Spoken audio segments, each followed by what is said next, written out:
Hello everyone, welcome back to Too Sweet MTG and welcome to another Commander deck tech. We have a fun one for you today. We're going to be looking at Shorikai Genesis Engine. Shorikai is 2 white-blue for an 8/8 legendary artifact vehicle.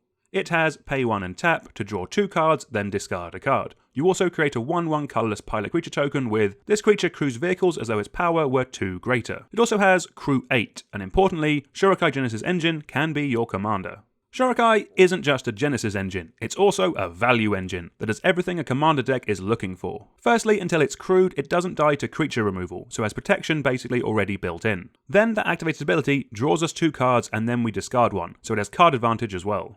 When we're doing that, it also makes us the 1/1 pilot tokens that we need to crew Shorikai, because it's also an 8/8 beta that we can use to swing through at our opponents. It really does a little bit of everything, and we're running a whole host of cards to make sure we can make the most of it. We're running some cards to untap Shorikai so that we can be drawing multiple cards a turn. We'll also be running some reanimation spells to turn that downside of discarding cards into a positive. We'll also have other cards that make the most of those 1/1 pilot tokens that it makes, again either in the form of card draw, but also ramp as well. And also those pilot tokens will help us crew a whole host of other cool and powerful vehicles that will synergize really nicely with each other. And then finally, we're also going to be going over a game-winning combo that you can run in the deck that brings everything together. A quick reminder with how this video will work, we'll go over each section that you need to include in the deck. In those sections will be a whole host of cards for you to choose from to make the deck your own. Any card we mentioned will be down in the description below.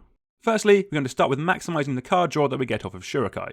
In total, we're looking for around 8 to 10 cards here. First up, we have Unwinding Clock. This untaps Shorikai at everyone's end step, along with the rest of our other artifacts. This alone gives us an extra activation for each opponent that we have, which adds up to a lot of card draw and a lot of pilots. Next we have cards like Manamo, School at Water's Edge, Manifold Key and Voltaic Key. These let us untap Shorikai once extra each turn cycle. Repeatable card draw is just fantastic, and they will work with all of our other artifacts as well.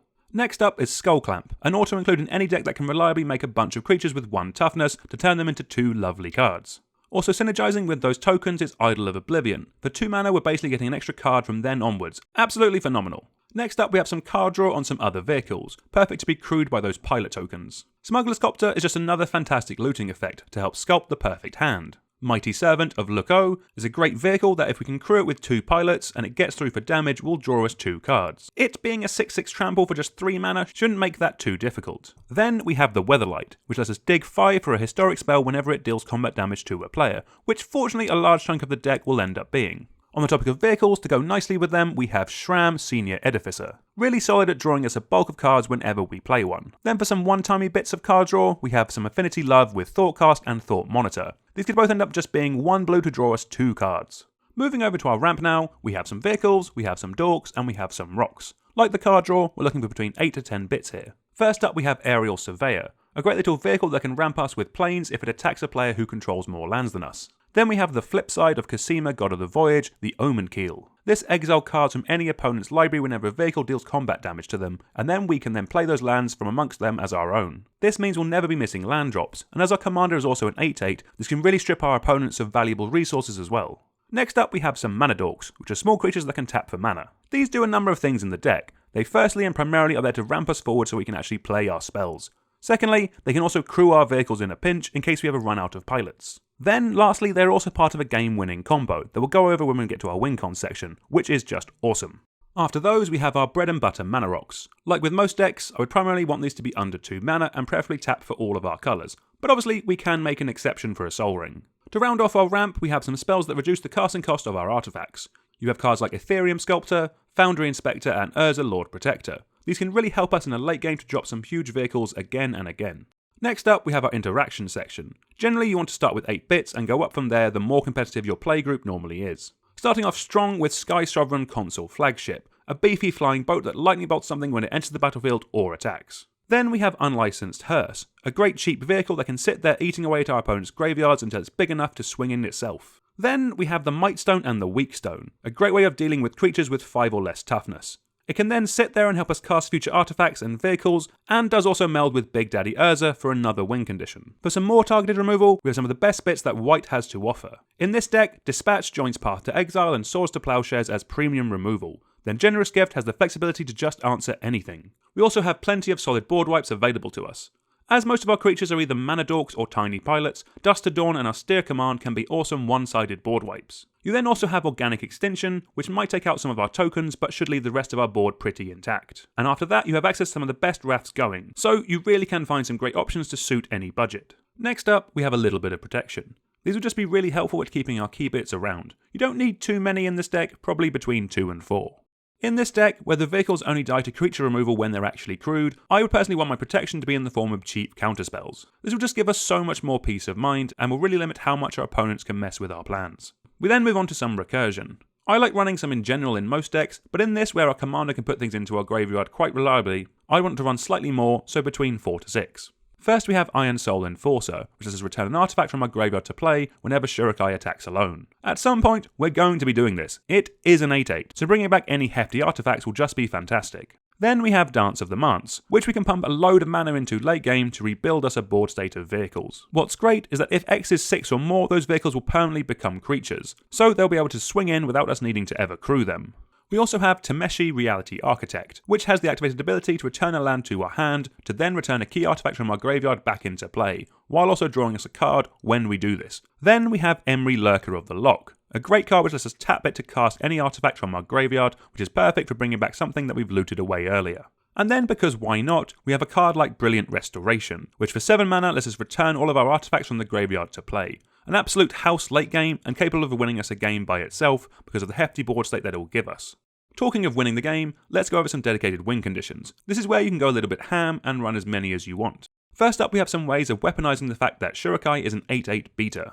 Starting with Kotorai Pilot Prodigy, which makes Shorikai crew for just 2, while also giving it lifelink and vigilance, which is perfect for getting it to swing through. We also have some other cards such as Armed and Armoured, Mobilizer Mech and Peace Walker Colossus. These let us crew our commander and other beefy vehicles way easier, meaning that they can get the damage in again and again. Then we have Katsumasa the Animator and Wonder. Katsumasa can also animate Shikori for just a 2 and a blue, but even better, it gives it flying. Similarly with Wonder if it's in our graveyard and we control an island, which again should not be too hard as our commander is a looter. Giving Shorikai flying will make it so much easier to take out our opponents, it'll just be gross.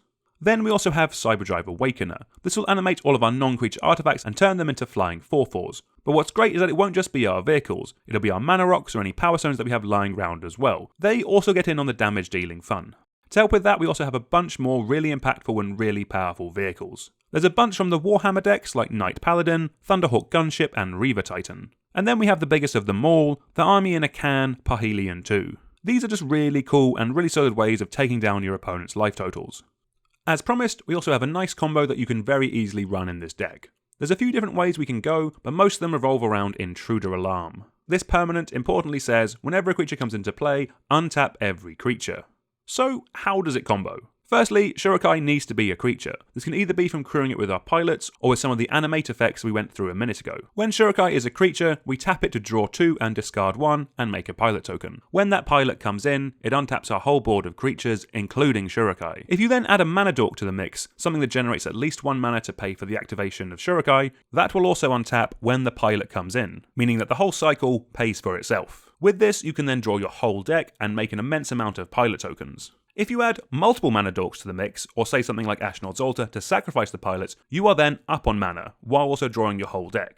At this point, you can really win however you want. You can Thassa's Oracle win when you have no cards left in your library. You can run Elixir of Immortality, which you can play and tap in the middle of this loop to keep shuffling your graveyard into your library, meaning you're always drawing cards, always making pilots, and always untapping your whole board thanks to the Intruder Alarm. With those infinite untapping of all creatures that you have, you could then ping everyone to death with a Prodigal Sorcerer. The world is really your oyster, so do let me know down in the comments your favourite ways of popping off. Rounding off the deck with some utility lands, and we have some good options that we can look at running. First, we have Mech Hanger, a great land that also has the option to crew a vehicle for just 3 mana, which is obviously going to be extremely good. For some more colourless lands, we have Buried Ruin, which is some nice bonus recursion, you have Inventor's Fair, which is an artifact tutor, and Reliquary Tower means we never have to discard down to hand size. Then we have the channel lands from Kamigawa Neon Dynasty, which are great free includes as they're on the form of a land. And then lastly, I would also want to run all artifact lands that I could in this deck, just to buff up our count a little bit higher. So with all that said, please do like, share and subscribe, all that good stuff, and let me know down in the comments if there's any other commanders you would like to see a deck on, and I'll check them out. But until next time, I'll see you all soon. Goodbye.